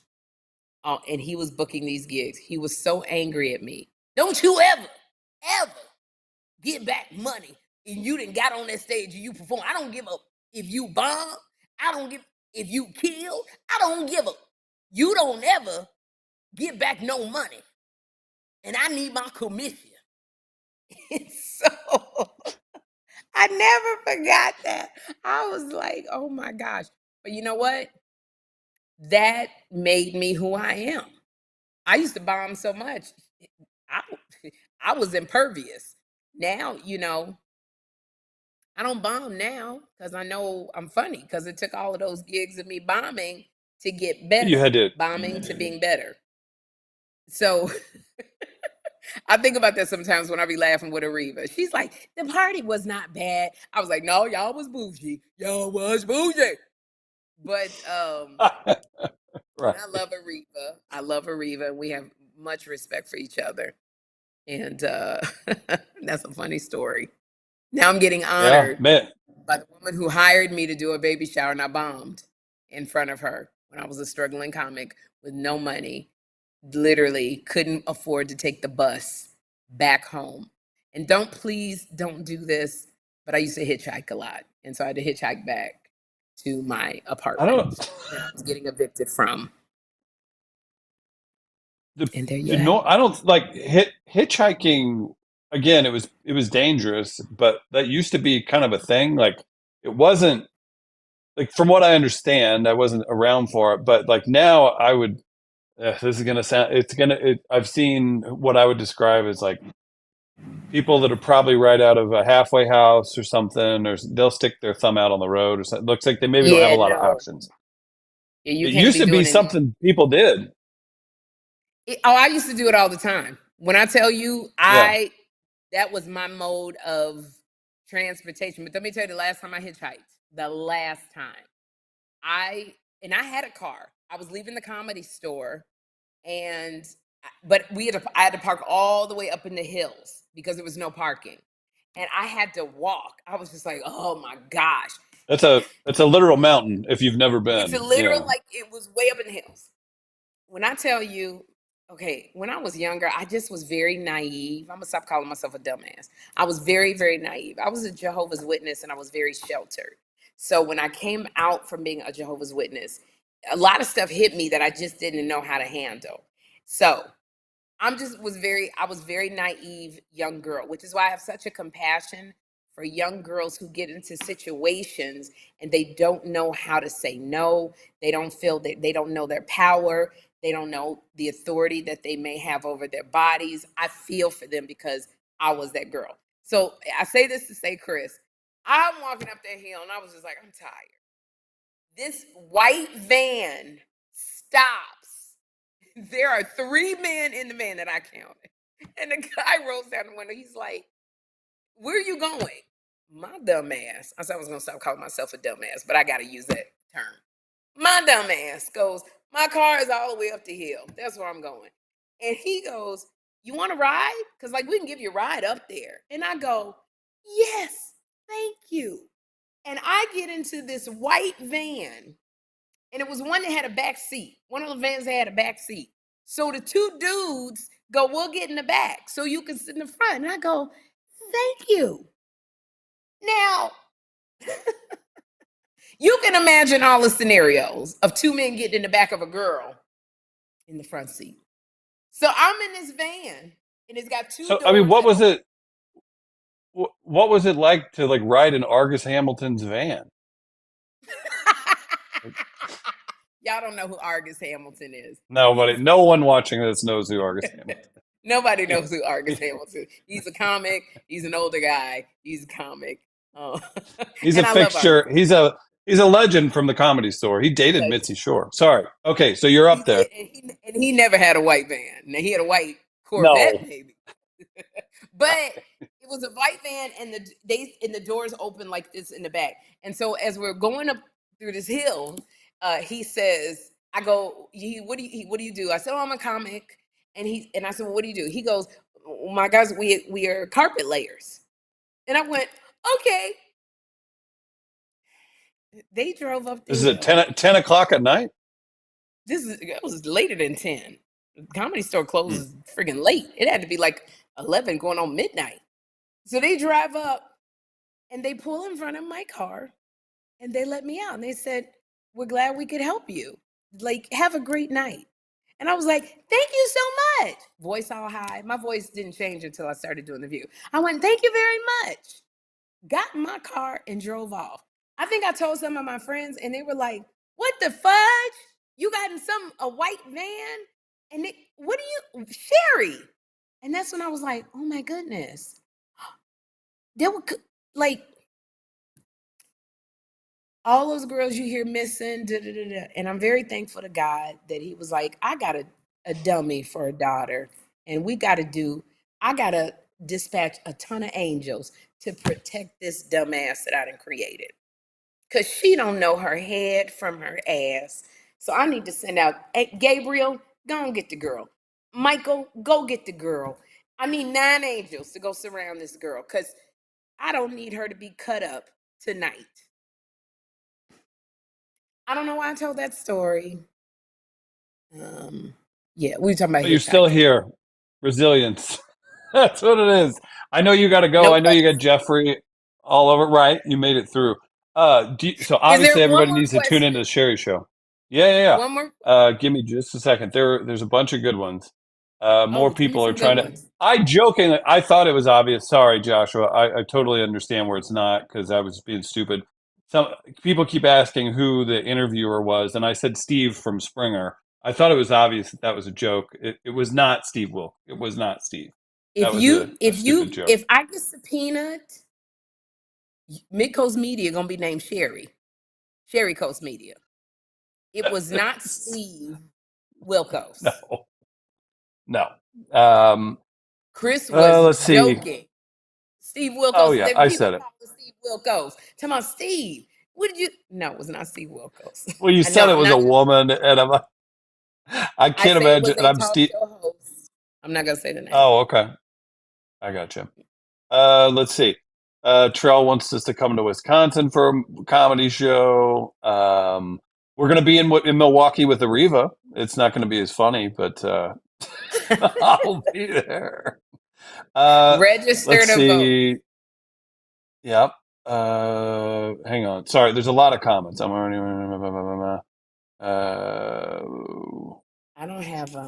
I should put my phone on YouTube and go to. Oh, it's all good. It's a lot of scrolling. Here we go. Here we go. Seabreeze. Here we go. We can close it out with this one. Okay. Seabreeze. Miss Sherri, would you consider cooking on a live one day? No, because I don't know how to cook that well. Like, I only cook certain things. I'm not a really good cook. Like, I'd get a lot of my recipes from Instagram. Now, if you want to see me do DoorDash on a live, I can do that. I can show you on a live how to DoorDash or get Uber Eats. That's what I can do on a live. There it is. What a way to end it. Everybody needs to tune into the Sherri Show each and every day. Kym's going to be back soon. She's going to be doing more shows. Shout out to Andre also for going out to Detroit and doing really well, as I heard with her. Anything you're gonna do Areva's event in October California. 19th. You're heading. Yeah. Mm-hmm. You can go to. I don't have the website, but you can go to my Instagram page, Sherri Shepherd. I have the flyer up, or you can go to arevamartin.com. I'm sure she has the flyer up. It is an event you gotta pay for because we're trying to raise money. So when you go, don't go, oh my God, I thought it was a charity. Did it? No, we're trying to raise money. So you do have to pay for a ticket.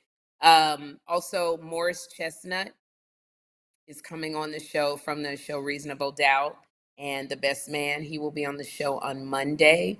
We are also having, good grief, I can't remember who else. We have some really amazing people coming, but Morris Chestnut is coming on Monday. So ladies, if you're diabetic, this chocolate may kill you.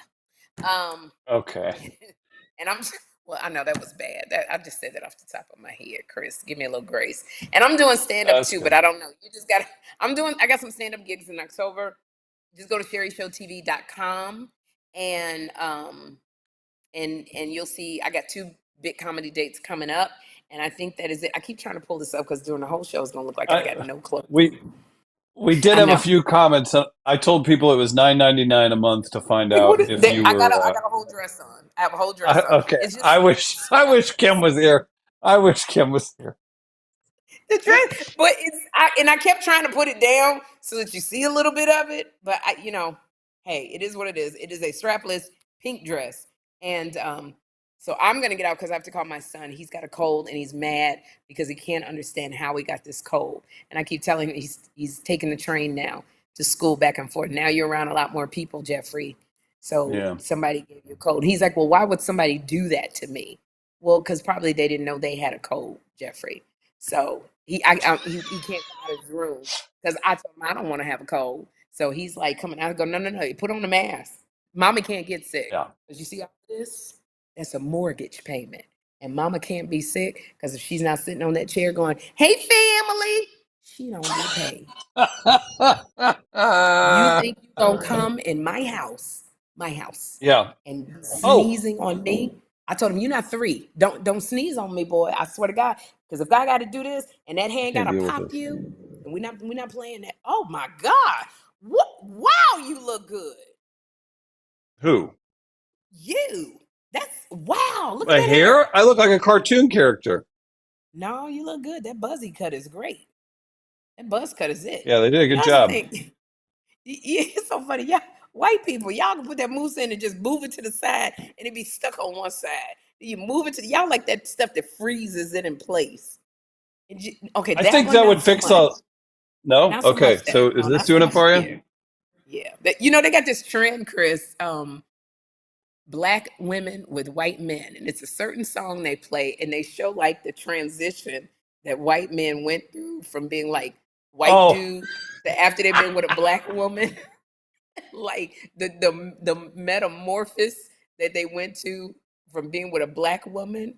And I feel like the first time we all got together, since you have been with Kym, your work wife, there's been this metamorphosis that's been happening. You slowly getting the good black swag. I can feel it. It just kind of like it's. Oh, that's what's happening. Because you used to have, and I say this because you used to have like, please I don't grew my break hair my out. heart, my achy breaky heart. I just don't think you'd understand if you break my heart, my achy breaky heart. Na na na na na na na na. Miley Cyrus's daddy. What's that man's name? Billy Ray. Billy Ray Cyrus. Yeah, that's exactly what you used to look like, Billy Ray Cyrus, when you first started doing our podcast. Now you coming over where you look like your name is Brandon, and that's cool. That's cool. It's getting that haircut's it. You cut off all of the hair. Your hair was all long. You was freaking flipping it. It was getting in your eyes and everything. Kym didn't work with you. Never again.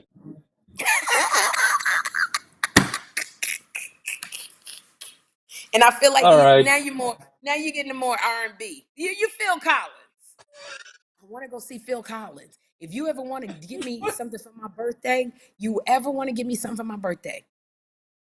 he don't play no more, but if he ever come to London, buy me a ticket, because I don't care Phil what Collins. I have to pay.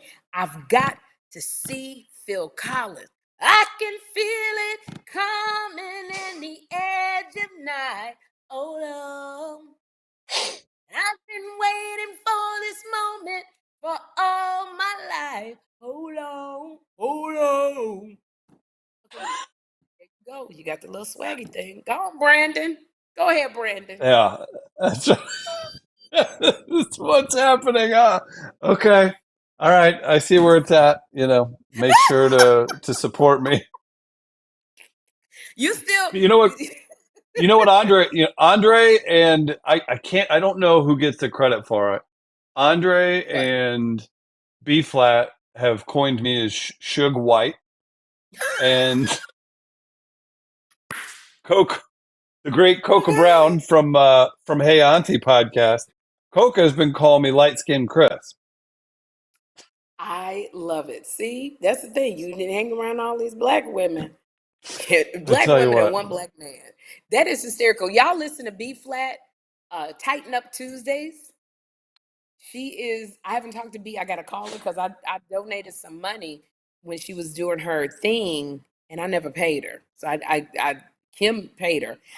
B Flat been sending me her Zelle and I keep forgetting to donate the money. So if there's somebody she hasn't sent money to, that's because I haven't paid her. You know how B Flat is. B Flat, don't tell B you gonna do something for her. Hey, this B Flat, you said you was gonna donate to my charity, and I ain't got so maybe you didn't get my Zelle. This B Flat, Beverly, call me. So go to Tighten Up Tuesdays. Her podcast is on Tuesdays. Can I tell you a funny story about B Flat? We're here to listen. B Flat, and I hope our followers know who B Flat is. You could go to her Instagram. It's at B Flat, BPH. Flat out funny with a PH. Also Deja is in St. Louis. I got to check on her. Deja, how we living? You good in St. Louis? I'm alive. Deja, I'm so sorry. You know what? I keep forgetting that Chris is not an island unto himself. He's such a loner. He don't have no friends. I keep thinking he is, but yeah. I'm gonna, you know who I'm gonna hang out with tonight that actually gave their love to you, and you should have him on because he'd be great for your show. I've been running around with Jonathan Kite. No, he would. I'm gonna look him up. Did you? You remember that show? Remember that show Kym did a couple spots on, Two Broke Girls? Mm-hmm. Oh, he was. I know who he is. He's the cook on that, and he does impressions, and he's an easy interview. He's a funny comic. He's a very talented actor. Will you tell him? Will you tell him we're gonna talk to him, and I'm gonna go to his Instagram page, and then I don't make no promises, but okay, if you recommend him, then I'm gonna go to his Instagram. Yeah, he would be great for your audience too. He's more than impressions, but like those are not a bad thing to have. Well, you know what, Brandon? Because you said it, I'm gonna go to his page. Do I have to do this? No, don't do that. Yeah. You finally walked away from that. Thinner beard. Okay, well, I got to hear this story about B Flat. So B Flat, y'all, she's got Tighten Up Tuesdays on Tuesdays. She's amazing. She does DIY on a dime. And when I say a dime, I mean DIY on 10 cents. She can do anything and she needs her own show of DIY on 10 cents. And anyway, so B Flat came on my show on my Laugh Lounge, friggin' pretty much broke the internet because she was so daggone funny on my Laugh Lounge. And then I brought her back on like a kind of a talk it out panel. So I'm interrupting. Joshua, this is a great question, and it suits the moment. Okay. Please ask, will she do funny over 50 this season on her show and then back to B flat? Yes or no? I don't think so, because we have some different things that we're going to be doing now on this season. But don't worry, Funny Over 50 is not over. This is what I will say. It is not over. So B flat. I hope that answered your question. So B flat, when you come on our show, because of SAG-AFTRA rules, union rules, we pay you to, whether you're promoting something, anytime a person appears on TV, a network or streaming, SAG-AFTRA, if it's under a SAG-AFTRA, they are under a SAG-AFTRA contract. We have to pay you according to their, contract, union rules. So B flat, let me tell you something, she don't play about her money. Her invoices are always up to point. B flat is funny, but in business, she not funny. And Chris can attest to this.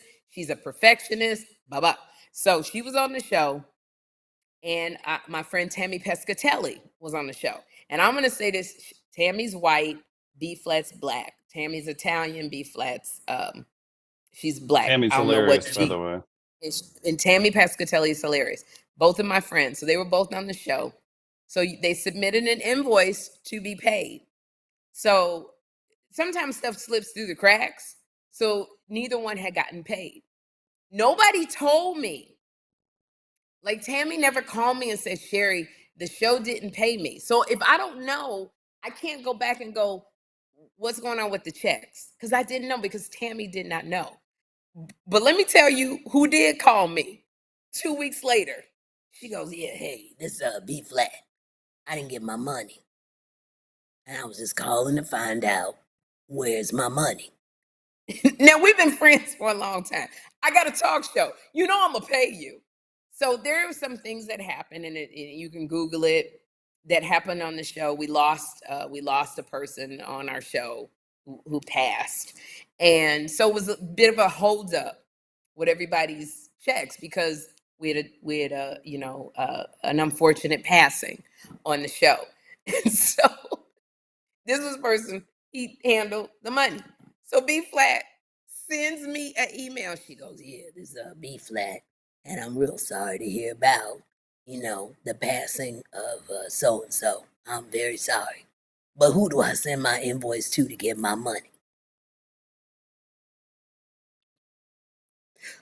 Why is that such a good impression?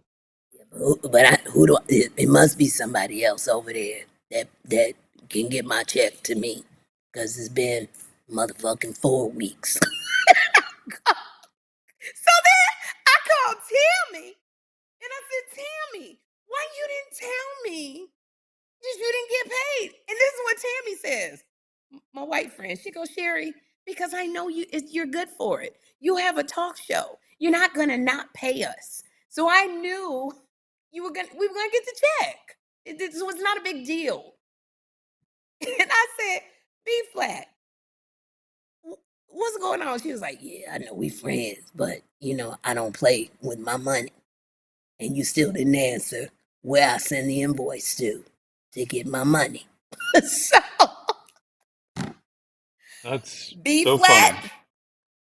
So I have not paid her. And she did get paid. I made sure that check was cut right away. Now, Tammy, she got to wait a little bit.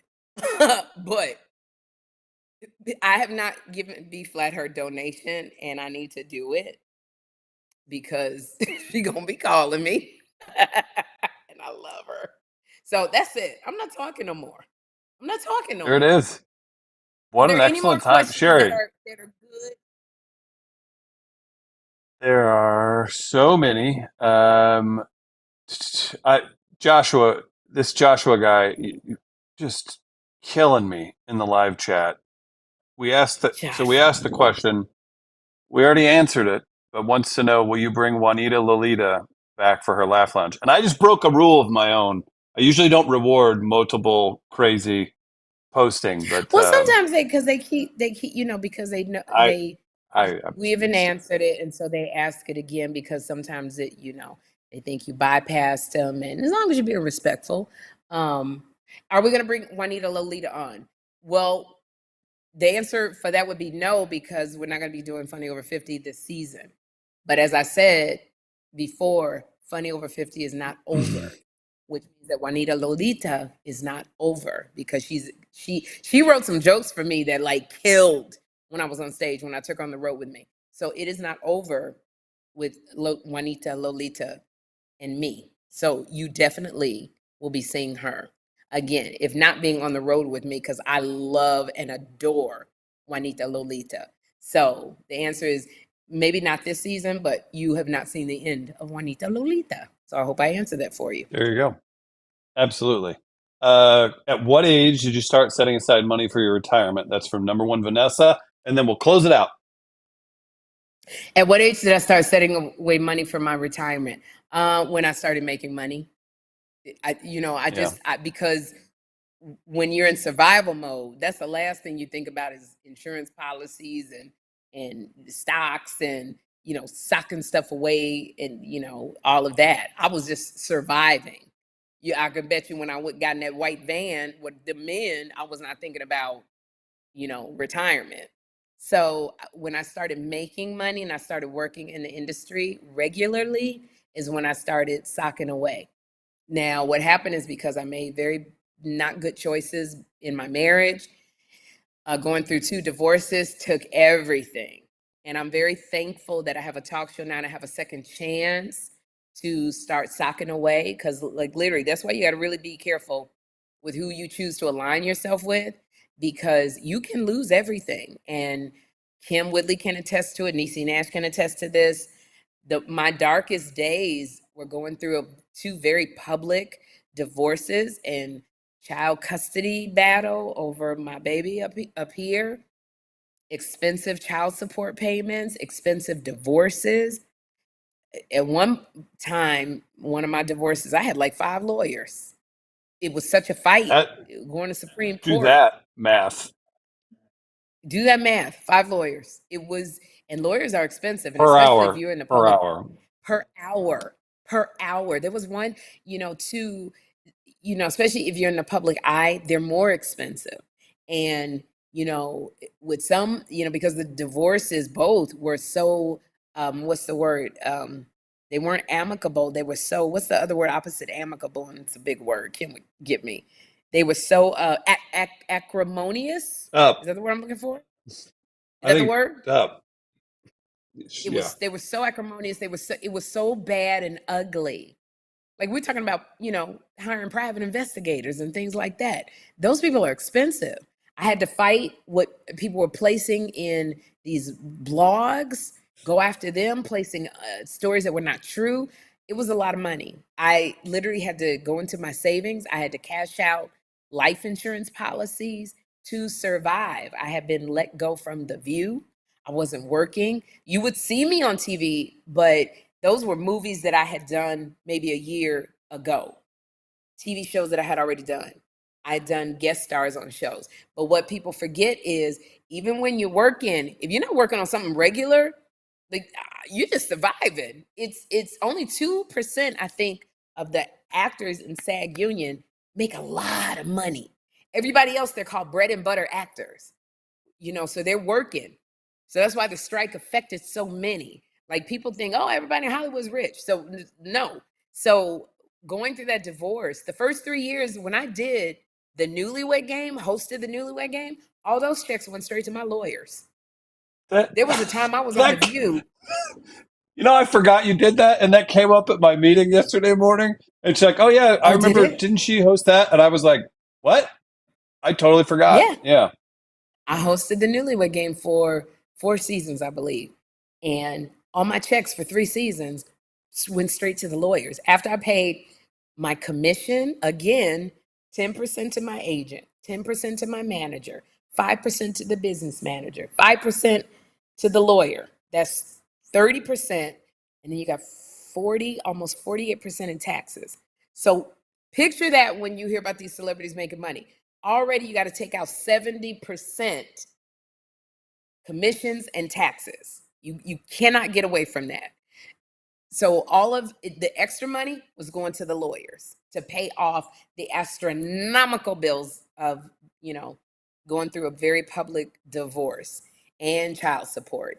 And I mean, every time I had to go fly to LA and take off from the View. I did not get paid. So I had to take off from the View, go to LA to do a deposition that lasted all day. That cost me like $2,000, $2,000 off the bat, just for a deposition. And that wasn't even, then I had to pay for the copy of the deposition. And then you're paying lawyers $800 an hour, $600 an hour. And if the lawyer had to use a couple paralegals, that was half of that, $400 an hour. So those are very dark days. So I was tapping into all of my savings. I lost it all. And then I was able to continue working, and I got regular gigs, this talk show that's why I'm so thankful, because it's another opportunity to kind of try to build up my savings. Kym too, you go through these periods of unemployment. We can ask anybody. We should bring on people to talk about it. But that's when I started saving for my retirement, when I started making some money. So now I'm able to save for my retirement. And not only me, but for him. My son is on the spectrum, to make sure that he's taken care of if, God forbid, something happened to me. And also for me, because let me tell you something. If I don't save for me, that's why I keep telling people. Like, we have this man who from Colonial Penn, Chris, who comes on, and he talks about a life insurance policy that's like $10,000 and is $9 a month. That's just to cover your burial expenses. People should get that, because if something happened, sometimes people ain't got no money to bury you. Or you might need something to pay some it's bills. the GoFundMe is half of funerals. I mean, it's so tough. Okay. Yeah. I know somebody now who has a GoFundMe for her mother's funeral. Like, I'm getting life insurance. And tough times happen. Yeah. Tough times happen. So it's like, I'm also trying to provide for me, because I don't want, I want to be able to be taken care of. Otherwise, I'm going to be in my third cousin, removed in the corner, in the back of the room, laying there like that book, Flowers in the Attic. My damn brother-in-law coming and whipping me with a switch from a tree because he don't like something I did. I'm in the back. It's all kinds of people in the front drinking and shooting dice, and I'm in the back. Then they all come in the room, and I'm like this. No, I got to do it like this. Oh, my Freaking laying in the bed like this. And they coming and looking at me. Like, talking about, this is my cousin, third removed, second cousin, Sherri. Everybody in the room looking at me. Taking selfies when you're laying like this. Taking selfies with me. Oh, all right. I want to say, oh yeah. So anything you can do to set yourself up a little better. Two things. You forgot to mention how you and Kym met me, and then your careers through the roof. That's important. Because we were both unemployed when we met you. We were both, I swear to God. Hey, you were in Image Awardless. We were Image Awardless, NAACP Image Awardless. Now we have two talk show lists. Yeah, I was talk show list. Well, this was my talk show. Yeah, right. Because me and Kym had no money. We weren't working. That's what I was saying. We didn't have no money. We weren't working. And you one last question. No, were you going to say something nice? Continue. I said our life changed. I mean, good grief. That's about the highest compliment. That's right. Chris Denman, will you just say that loudly and into the mic? Chris Denman drastically changed my life. Mid-Coast Media, the producer of the Two Funny Mamas podcast. Great creative quarterback and genius. And we've been together for 4 years, and we have 80,000 followers. Yeah, and we've eclipsed my longest relationship. We have? Are we the longest running? Do you have a poster of us on the wall? Like a big poster? No, it's on my phone. Okay, so it's on your phone. Nobody can see it when they go past your building. Like, you? Oh, no, we have. Yeah. You all are up on the wall. Absolutely. At the office. I thought you were in my bedroom. On your ceiling. That's really going to help the business. Oh, you're such a wanker. All right. One more. Loretta Devine, J-Rock the actor. I won't say patiently asked, but I like J-Rock's questions. Usually has some very good questions. Will Loretta Devine come on the show? Will Loretta Devine come on the show? Yeah, I'd love to have Loretta Devine. Here's the thing. Most celebrities come on the show if they have something to promote. So celebrities sometimes don't like coming on the show, especially if they don't know you, just to be sitting on the couch, because they gotta pay for hair, they gotta pay for makeup, they pay a stylist for clothes, all that costs. So just to be sitting on the couch shooting the breeze, they don't want to do that. And they don't want to wear out all of their stories.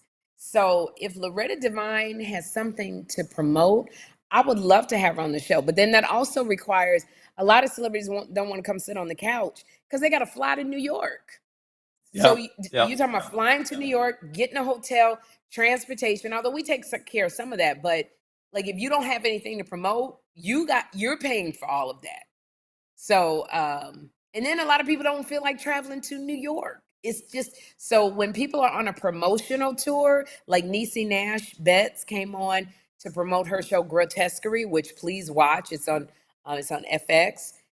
She came out to do a lot of shows, while she was out there. And my show was one of her stops because the studio paid for her to come out.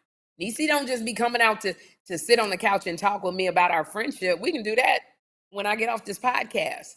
So, we try to make it interesting for you. So we play up our friendship, to make it interesting. But if Loretta has something to promote and her studio, that's typically what happens. The studio will bring them on out, so that she can do a whole press tour.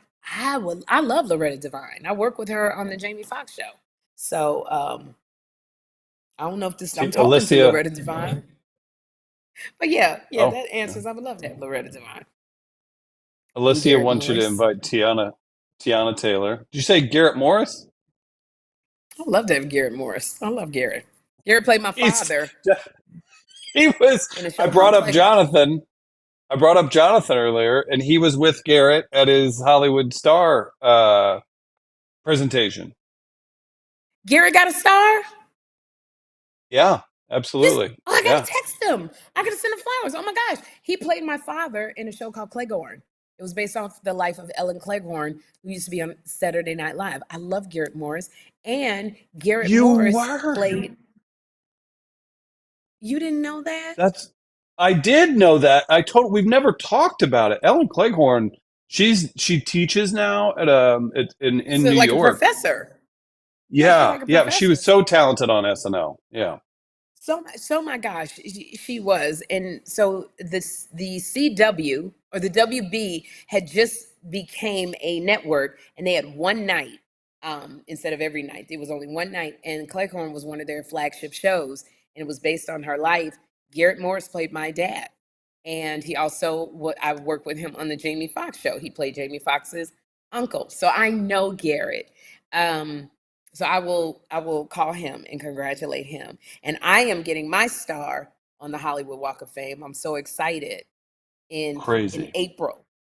In April, and Niecy Nash is going to be one of my speakers. And hopefully this other big name. Mm-hmm. Mm-hmm. Oh, did you need me to say you wanted to be a speaker?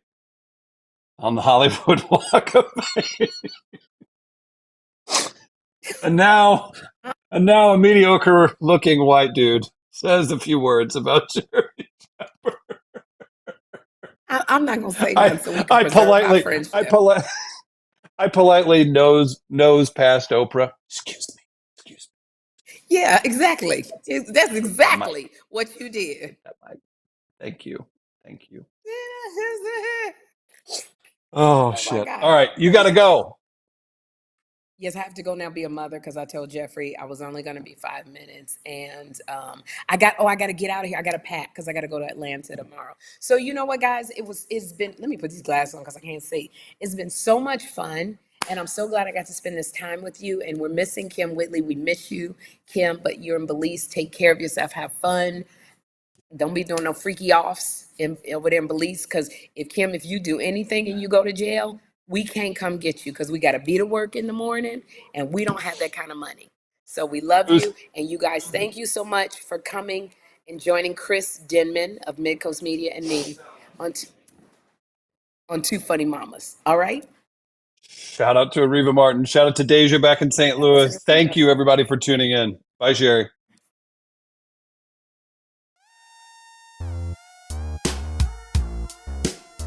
Two funny mamas. Two funny mamas.